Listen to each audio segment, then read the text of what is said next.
ಆತ್ಮೀಯ ವಿದ್ಯಾರ್ಥಿ ಮಿತ್ರರೇ, ಇಂದು 3ನೇ ಸೆಮಿಸ್ಟರ್ ವಿದ್ಯಾರ್ಥಿಗಳಿಗಾಗಿ ಆಧುನಿಕ ಸರ್ಕಾರ ಅಥವಾ ಸಂವಿಧಾನ, ಇಂಗ್ಲೆಂಡ್ ಮತ್ತು ಸ್ವಿಟ್ಜರ್ಲ್ಯಾಂಡ್ ಬಗ್ಗೆ ಈಗಾಗಲೇ ಮೊದಲನೆಯ ಉಪನ್ಯಾಸದಲ್ಲಿ ತಮಗೆ ತಿಳುವಳಿಕೆಯನ್ನು ನೀಡಿದ್ದು. ಇಲ್ಲಿ ಪ್ರಮುಖವಾಗಿ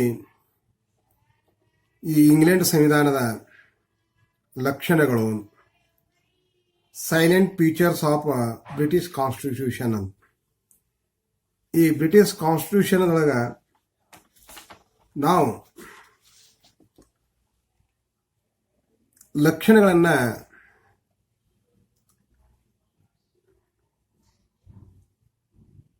ಅವಲೋಕನೆ ಮಾಡಿದಾಗ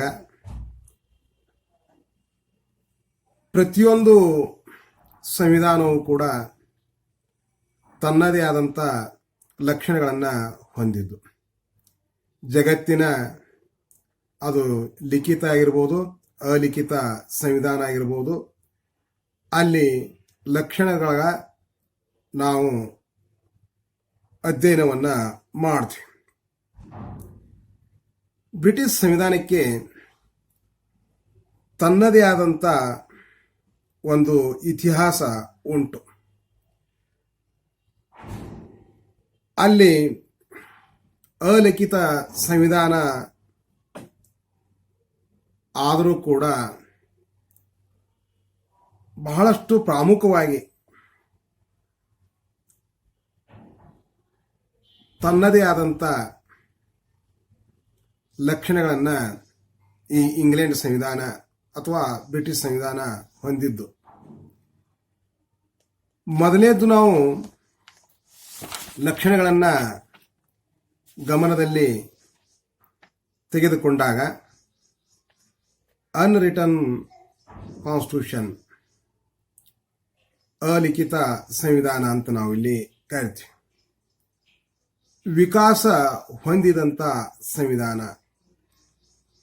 ನಂತರ ನಮ್ಯ ಸಂವಿಧಾನ ಅಥವಾ ಸರಳ ಸಂವಿಧಾನ, ಅದು ಫ್ಲೆಕ್ಸಿಬಿಲಿಟಿ ಕಾನ್ಸ್ಟಿಟ್ಯೂಷನ್.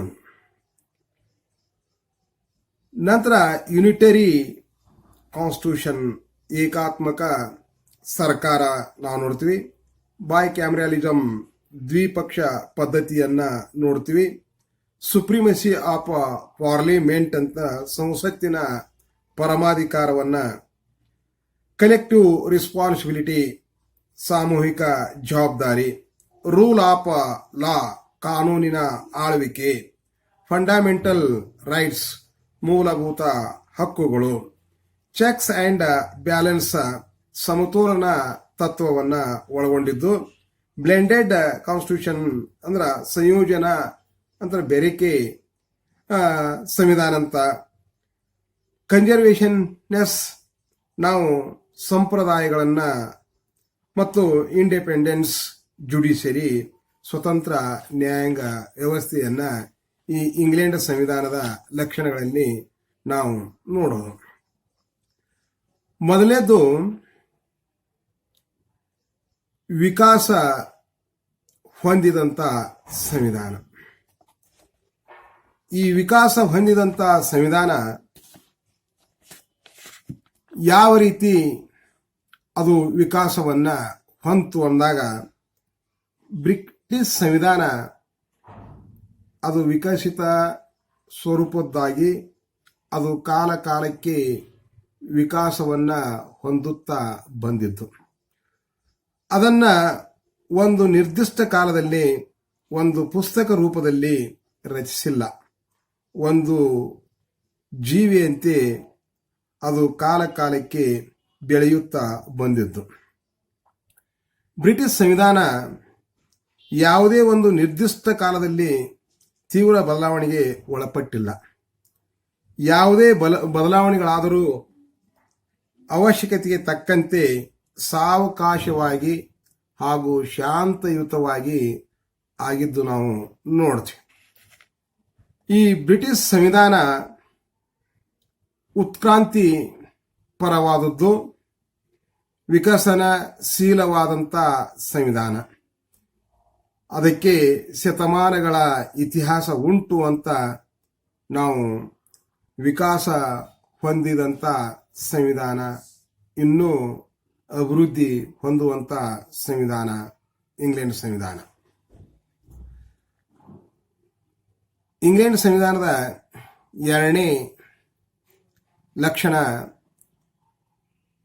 ಭಾಗಶಃ ಲಿಖಿತ, ಅದು ಭಾಗಶಃ ಅಲಿಖಿತ ಸಂವಿಧಾನ. Partly a written and partly unwritten constitution. British ಸಂವಿಧಾನದ ಅದು ಅಲಿಖಿತ ಸಂವಿಧಾನವಾಗಿರುವುದರಿಂದ ಅದು ಯಾವ ಭಾಗವೂ ಕೂಡ ಲಿಖಿತವಾಗಿಲ್ಲವೆಂದು ಅರ್ಥವಲ್ಲ.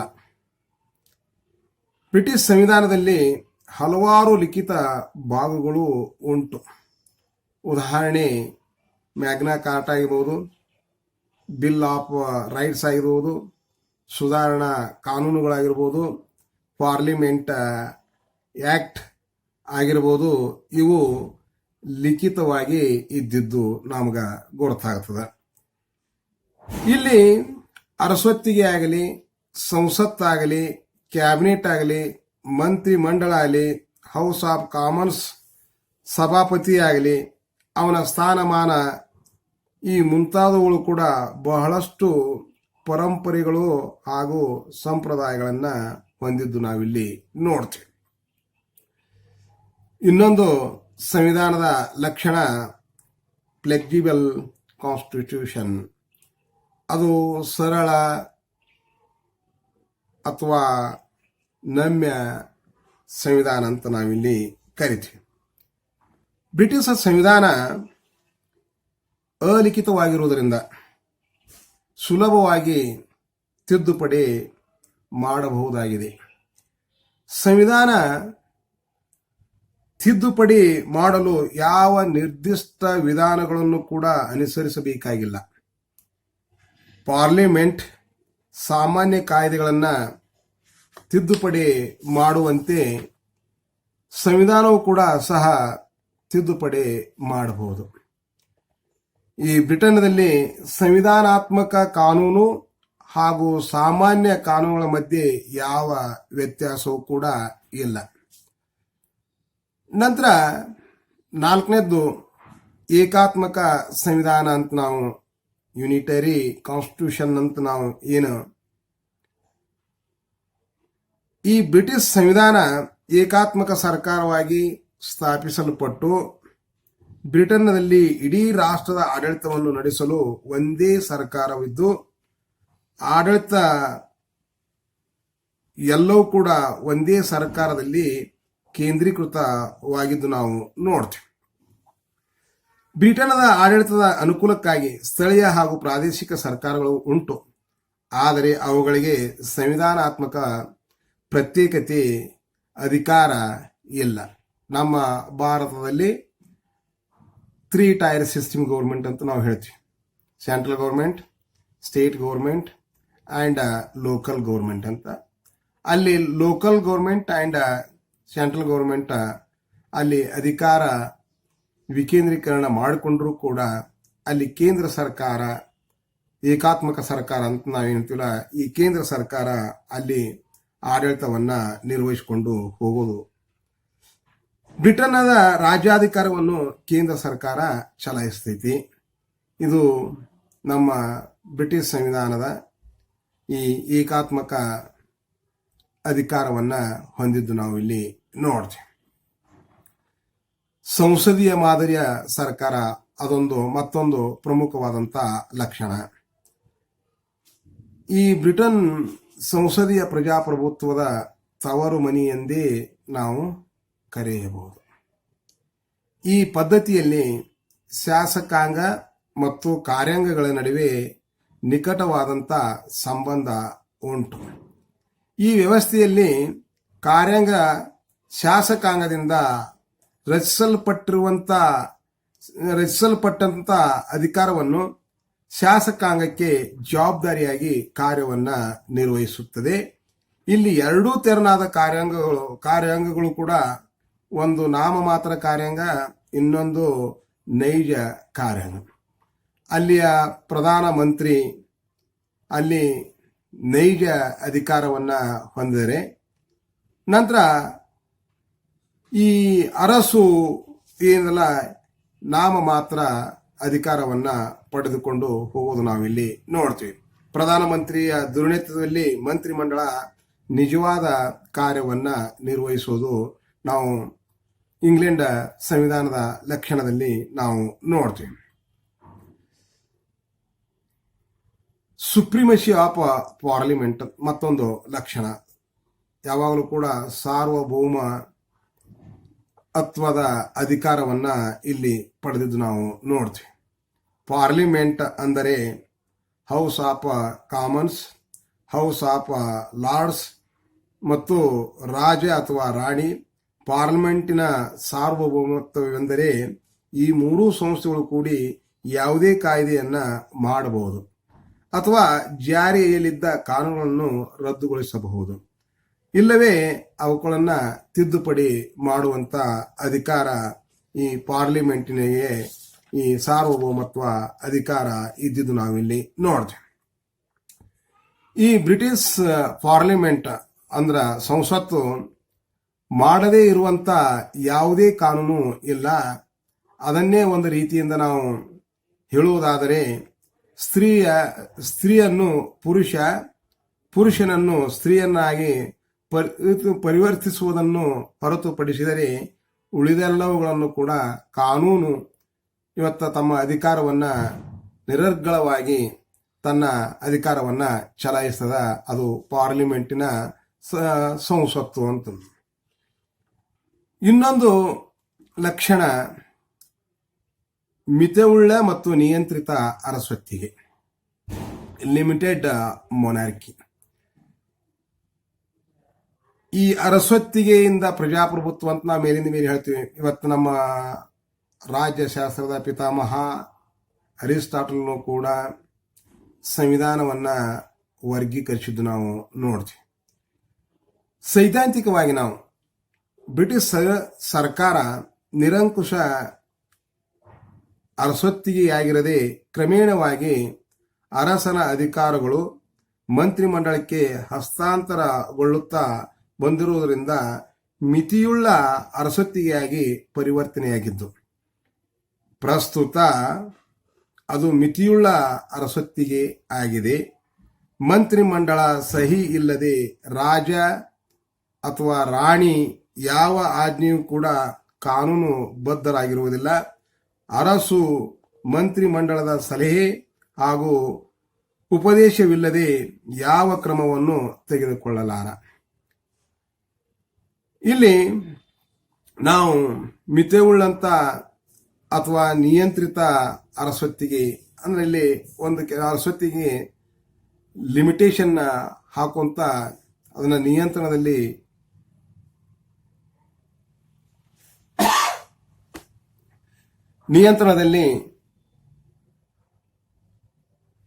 ಇಟ್ಟು ಇವತ್ತ ಅರಸೊತ್ತಿಗೆ ಪ್ರಮುಖವಾದಂತ ಪಾತ್ರವನ್ನ ವಹಿಸುವುದು ನಾವಿಲ್ಲಿ ನೋಡ್ತೇವೆ.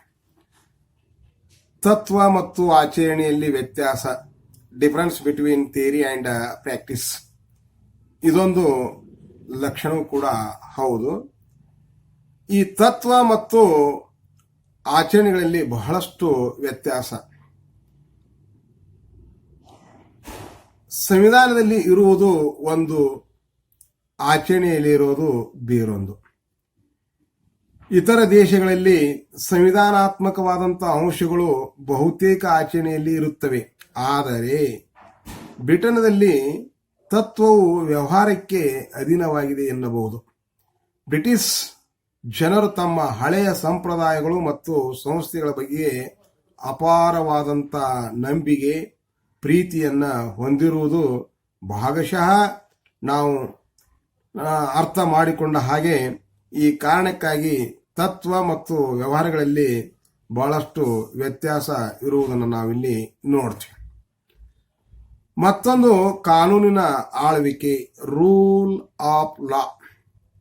ಇಲ್ಲಿ ಬ್ರಿಟನ್ನ ಕಾನೂನುಗಳು ಬಹಳಷ್ಟು ಶ್ರೇಷ್ಠ. ಈ ಕಾನೂನಿನ ಮುಂದೆ ಎಲ್ಲರೂ ಸಮಾನರು, ಕಾನೂನಿಗಿಂತ ಮೇಲ್ಪಟ್ಟವರು ಯಾರೂ ಇಲ್ಲವೆಂದು ಅರ್ಥ. ರಾಜನನ್ನು ಒಳಗೊಂಡು ಎಲ್ಲರೂ ಕಾನೂನಿನ ಮುಂದೆ ಸಮಾನರು.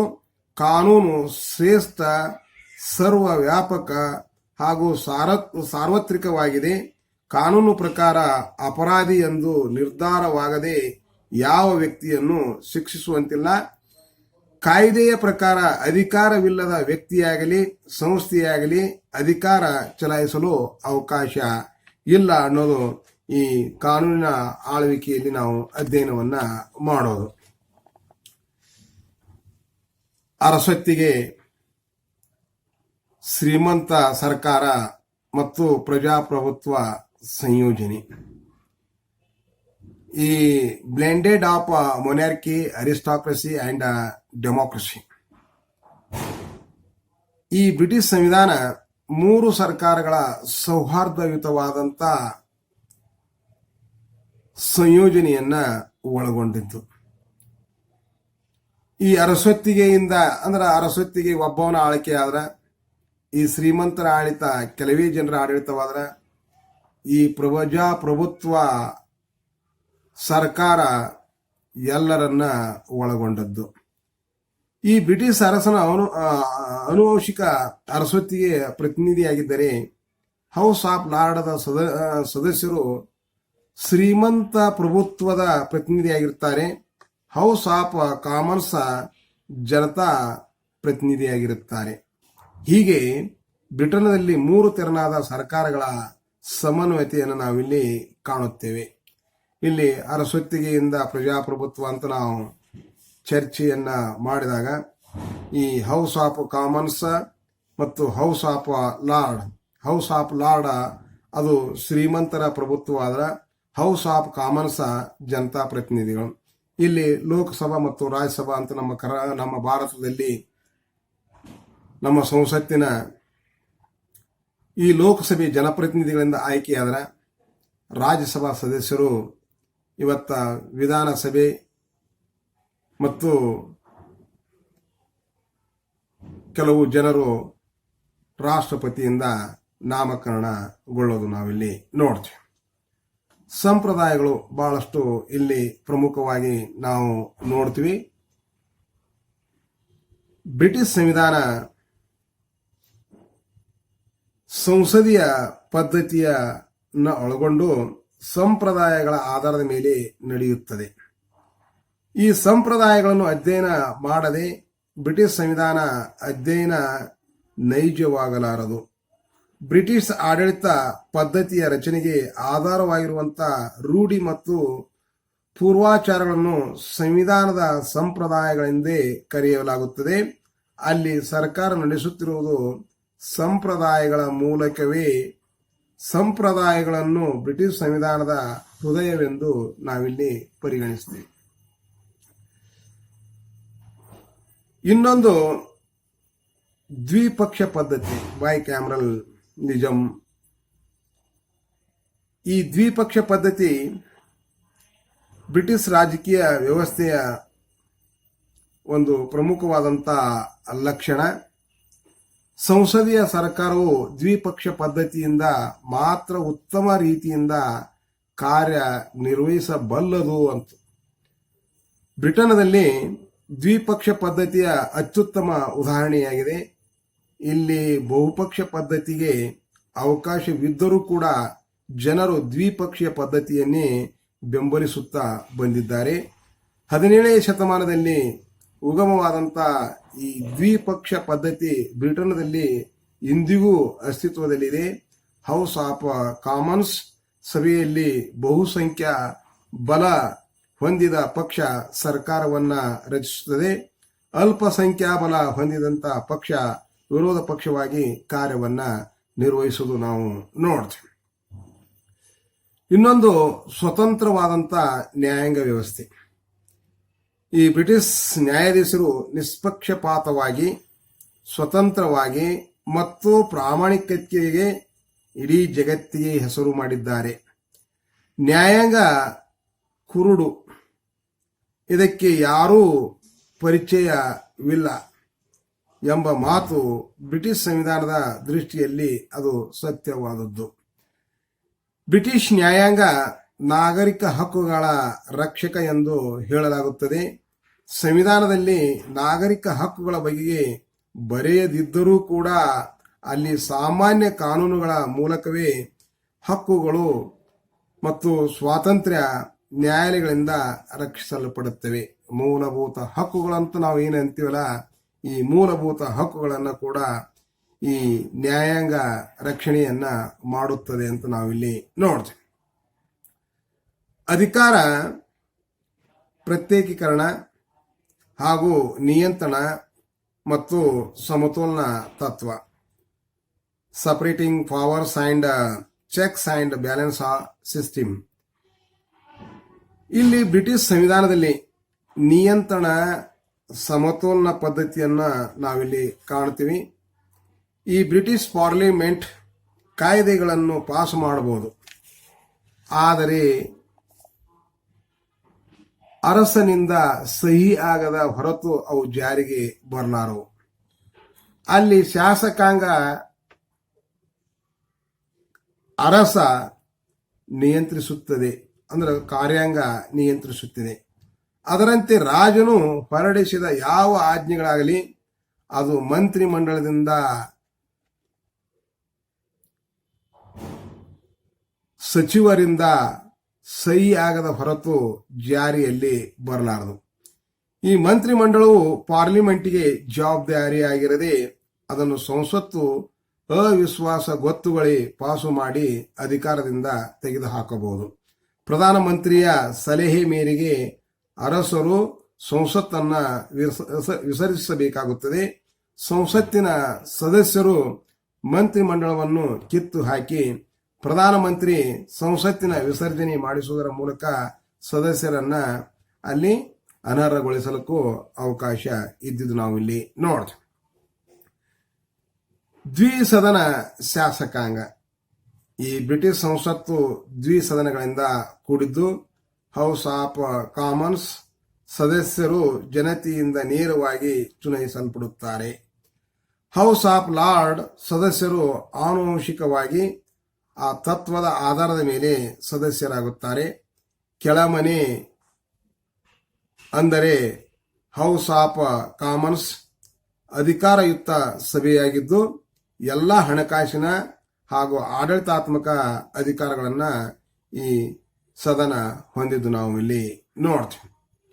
ಕೊನೆಯದಾಗಿ ಇನ್ನೊಂದು ಪ್ರಿವಿ ಕೌನ್ಸಿಲ್ ಅಂತ. ಈ ಪ್ರಿವಿ ಕೌನ್ಸಿಲ್ ಬ್ರಿಟನ್ದ ರಾಜರಿಗೆ ಸಲಹೆ ನೀಡಲು ಬಹುಕಾಲದಿಂದ ಪ್ರಿವಿ ಕೌನ್ಸಿಲ್ ಎಂಬ ಒಂದು ಸಂಸ್ಥೆ ಇದೆ. ಈ ಬ್ರಿಟಿಷ್ ಅರಸನಿಗೆ ಸಲಹೆ ನೀಡುವ ಆಪ್ತ ಮಂಡಳಿ ಎಂದು ನಾವಿಲ್ಲಿ ಕರಿತೀವಿ. ಈ ಪ್ರಿವಿ ಕೌನ್ಸಿಲ್ ಎಂಬ ಸಮಿತಿಯು ಕೇವಲ ಸಲಹಾ ಕಾರ್ಯಗಳನ್ನು ನಿರ್ವಹಿಸದೆ ಆಡಳಿತದ ಮೇಲ್ವಿಚಾರಣೆಯನ್ನು ಕೂಡ ಇದು ಮಾಡೋದು ಕೂಡ ನಾವು ನೋಡ್ತೀವಿ. ಪ್ರಿವಿ ಕೌನ್ಸಿಲ್ ಇವತ್ತು ನಾವು ಕೂಡ ಪಕ್ಷಗಳನ್ನ ನೋಡಿದ ಹಾಗೆ ವಿರೋಧ ಪಕ್ಷ ಮತ್ತು ಆಳುವ ಪಕ್ಷ ಮತ್ತು ಪ್ರೆಷರ್ ಗ್ರೂಪ್ ಅಂತ ನಾವು ಒತ್ತಡಗಳ ಗುಂಪು ಅಂತ ನಾವು ಯಾವ ರೀತಿ ಕರಿತೀವಿ, ಈ ರೀತಿ ನಾವು ಈ ಇಂಗ್ಲೆಂಡ್ ಸಂವಿಧಾನದ ಲಕ್ಷಣಗಳನ್ನ ನಾವು ಅಧ್ಯಯನ ಮಾಡಿದ್ದು. ನಮಸ್ಕಾರ.